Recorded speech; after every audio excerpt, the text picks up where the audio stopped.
睡前听完一本书，今天我们读墨菲定律。你有没有过那种日子，一切本该顺风顺水，却突然间天塌下来，就像你精心准备的计划，总在最关键一刻崩盘，那种无力感和荒谬，仿佛命运在嘲笑你。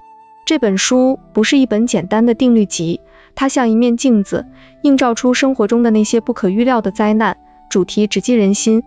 当坏事可能发生时，它一定会发生。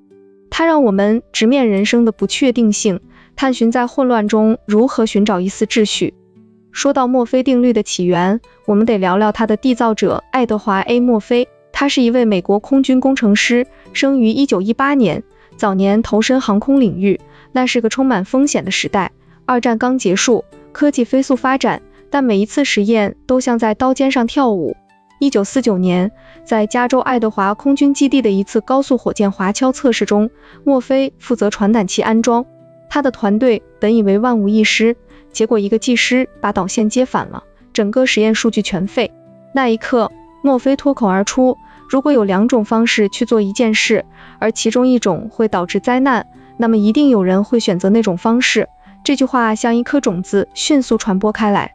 墨菲的写作动机并非单纯记录定律，而是源于他对人类错误和命运无常的深刻观察。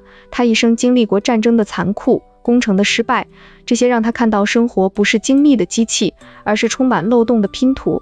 他后来参与了阿波罗登月计划的安全设计，却在1971年因车祸离世，这本身就像一个讽刺的墨菲定律。他的书或说这个定律的集合体，是从个人经历中提炼出的智慧，旨在提醒我们，在追求完美的路上，承认失败的可能性才是真正的力量源泉。你可能也经历过类似的事，那种从自信到崩溃的瞬间，正是墨菲想让我们警醒的。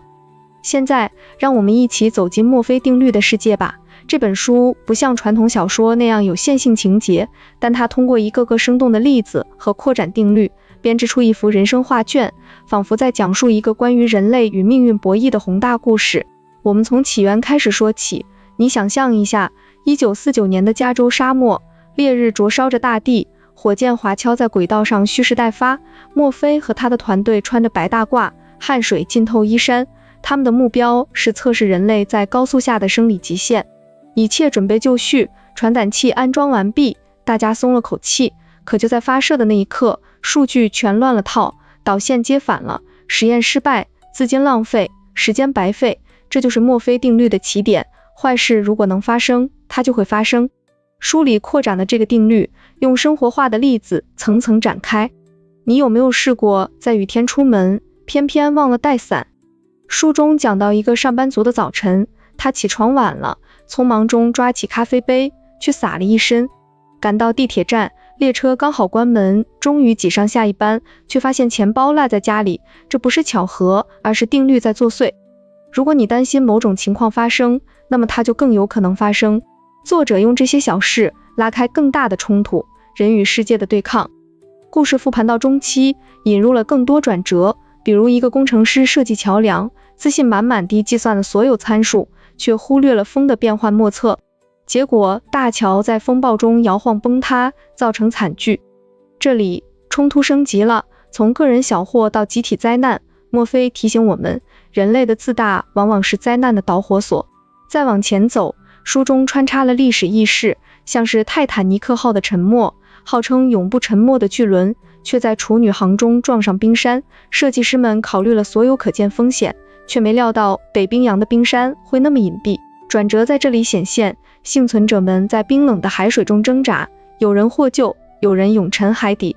这段复盘让你感受到命运的残酷，当你以为掌控一切时，定律悄然降临。书中还有个关于爱情的例子，一个男人精心策划求婚，订了浪漫餐厅，买了钻戒，却在路上车抛锚，雨中淋成落汤鸡。到达时餐厅已打烊，女友生气离去，他的心碎了。这不是喜剧，而是转折点，从希望到绝望定律，教我们爱情也逃不过无常。故事推进到高潮前，作者引入墨菲定律的辩题，如面包总是涂黄油的一面朝下落地，或队列中你选的那一列总是最慢的。这些看似幽默，却层层揭示冲突。我们试图规划生活，却总被小概率事件击溃。一个创业者的故事特别生动，他投资新项目，一切数据完美，市场调研显示前景光明。可就在产品上市前，竞争对手推出相似品，价格更低，他的公司破产，家庭破碎。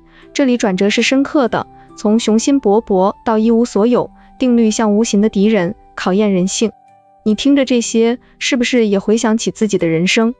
那些本该成功的时刻，却因一个小失误全盘皆输。莫非通过这些复盘，不是在讲笑话，而是在描绘一幅苦难的画卷。生活如战场，我们是战士，却常常败给不可见的对手。现在我们来到书中情绪最汹涌的时刻，一个让我每次读到都心潮澎湃的场景。它不是单一情节，而是通过一个虚构却真实的飞行员的噩梦来浓缩。想象一下，漆黑的夜空，一架飞机在暴风雨中颠簸，飞行员是位经验丰富的老手，他检查了所有仪表，燃料充足，航线清晰。可就在接近目的地时，引擎突然故障，一个微小的螺丝松动，导致连锁反应，飞机开始下坠，警报声刺耳，乘客们的哭泣回荡在舱内，飞行员拼命拉杆，汗水混着雨水模糊视线。他回想起一生儿时的梦想，妻儿的笑脸，那些本该避免的错误。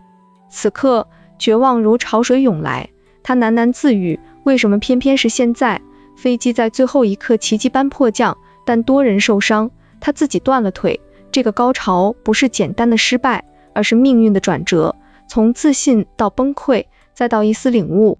书中描述的细腻，引擎的轰鸣转为哀鸣，窗外闪电撕裂夜空，乘客的尖叫如琴弦断裂。你有没有发现，这种触动人心的瞬间，正是我们每个人都可能遇到的。那种在黑暗中挣扎的感觉，像血液里孤独的灯光摇曳不定，情绪在这里达到顶峰。绝望吞噬一切，你仿佛听到心跳的停顿，感受到人性的脆弱。莫非用这个场景放大定律的残酷坏事，不止发生，它还会连锁摧毁一切。但在废墟中有一丝光，飞行员醒来时看到妻子的眼泪，他明白活下去本身就是对抗。从这些故事中，我们能提炼出墨菲定律的核心思想。人生本就是一场充满荒谬的旅程，但正因如此，我们才需学会在苦难中寻找意义。定律不是诅咒，而是镜子，它映照出人性的弱点，自大、疏忽、盲目的乐观。你可能也想过，为什么坏事总发生在自己身上？莫非告诉我们，这是因为我们忽略了世界的复杂性。就像活着里的福贵，在无尽苦难中领悟活着的价值。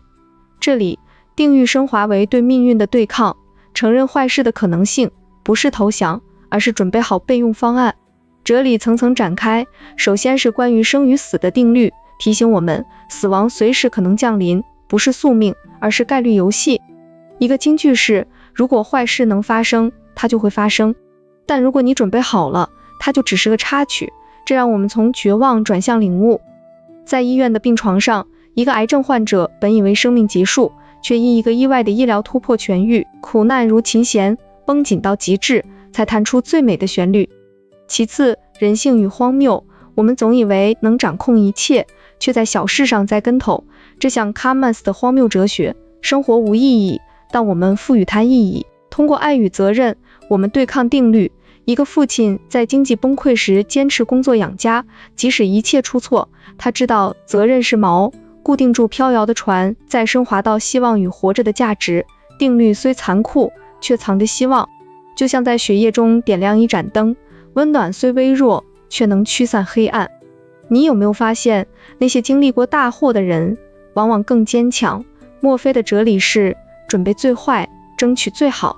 这不是消极，而是智慧。在创业失败后重整旗鼓，在爱情破碎后学会自爱，最终释然来临，接受无常才是自由。人生如一场即兴表演，定律是意外道具，我们是演员，学会即兴应对，便能化险为夷。我们是演员，学会即兴应对，便能化险为夷。这些哲理不是空谈，而是从故事中淬炼出的金句。命运嘲笑我们，我们以微笑回应。在苦难中，我们找到人性光辉，对抗命运的荒谬，活出真正的价值。听完墨菲定律，你是否感受到那种从绝望到释然的转变？它像一首低沉的琴曲，余音绕梁，提醒我们在无常的世界里，活活着的意义在于勇敢面对每一个可能崩盘的瞬间。感谢你今晚陪伴我，一起探寻这些人生真相。下次我们再聊另一本书。临别前我想问你，当坏事不可避免地降临时，你会选择怨天尤人，还是微笑准备下一个转折？